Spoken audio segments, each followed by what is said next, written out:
The LaLaurie Mansion, New Orleans' house of horrors in the early 1800s.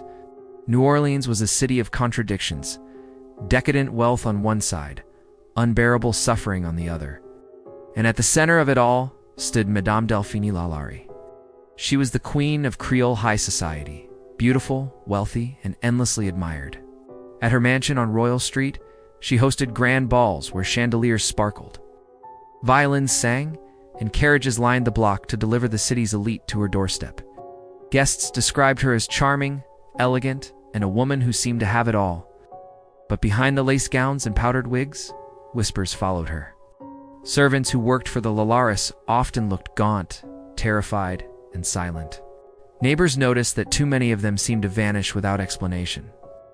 And late at night, strange sounds echoed from the attic: cries, moans, even the clatter of chains. Most dismissed it as gossip.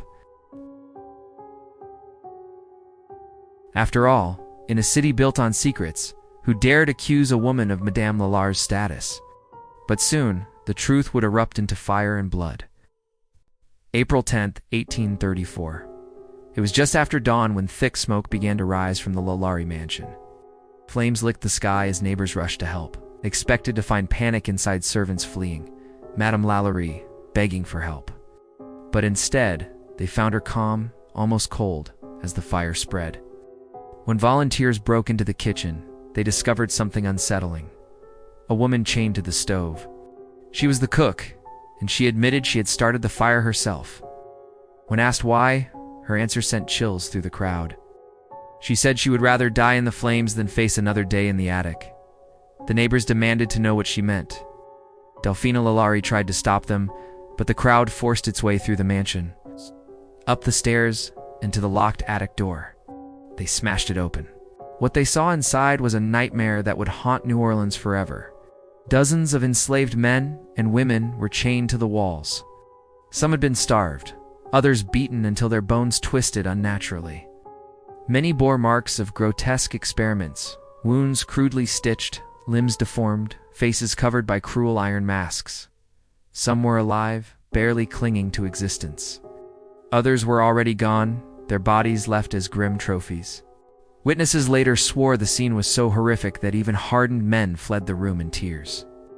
The crowd outside turned into a mob.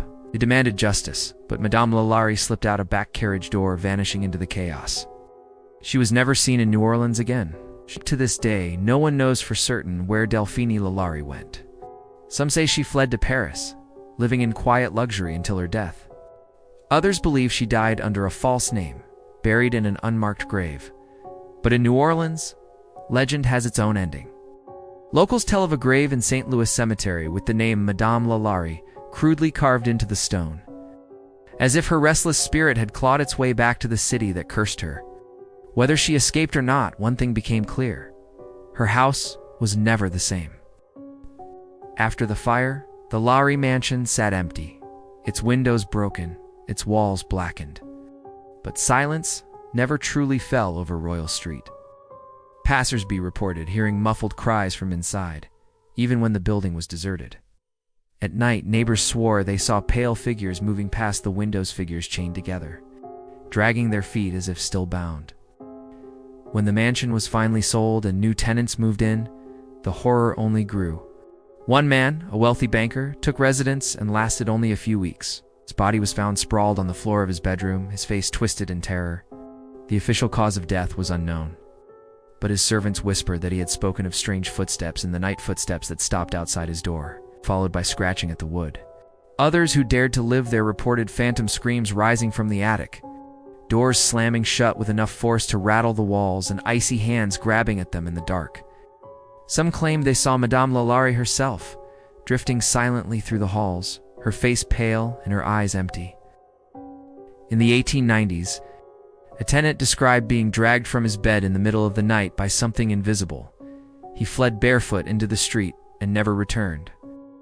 Decades later, a caretaker swore he heard weeping from the attic, only to find the room empty save for faint scratch marks gouged freshly into the door. Even in modern times, the stories haven't stopped. Paranormal investigators report voices caught on tape pleading whispers in French and English, begging, "Help me," or "Set me free."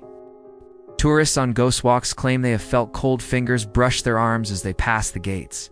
Some even collapse, overwhelmed by the sense of suffocating dread. The mansion's reputation grew so dark that even celebrities couldn't withstand it. Actor Nicolas Cage purchased the home in 2007, calling it a piece of haunted history. He didn't last long. Within 2 years, he sold it, claiming he couldn't bear the strange occurrences. He later admitted the house brought nothing but misfortune, describing it as a place of otherworldly darkness. Today, the LaLaurie Mansion is privately owned and closed to the public. You cannot tour its halls, you cannot climb the stairs, you cannot open the attic door. But that doesn't stop people from gathering outside. Even now, late at night, people report hearing the faint rattle of chains from behind the shutters. Some swear they've locked eyes with a figure staring down at them from the attic window. What makes the LaLaurie Mansion so terrifying is not just its history, but its atmosphere. Stand outside after midnight and you'll notice it. The street grows quieter, the air grows colder. The noise of the French Quarter seems to fade away, as if swallowed by the walls.